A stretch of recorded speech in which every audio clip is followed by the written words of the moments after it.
আজ শনিবার 10 মে 2025 তারিখে উপদেষ্টা পরিষদের এক বিশেষ সভা অনুষ্ঠিত হয়। সভায় আন্তর্জাতিক অপরাধ ট্রাইব্যুনাল আইনের সংশোধনী অনুমোদিত হয়েছে। সংশোধনী অনুযায়ী আন্তর্জাতিক অপরাধ ট্রাইব্যুনাল কোন রাজনৈতিক দল, তার অঙ্গ সংগঠন বা সমর্থক গোষ্ঠীকে শাস্তি দিতে পারবে।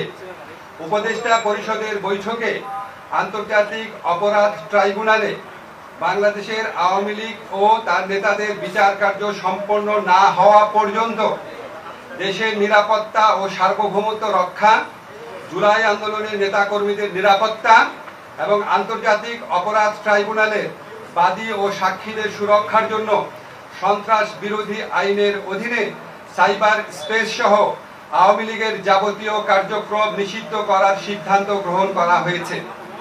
এ বিষয়ে প্রয়োজনীয় পরিপত্র পরবর্তী কর্মদিবসে জারি করা হবে।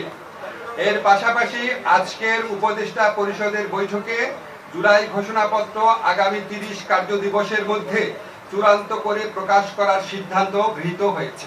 ধন্যবাদ।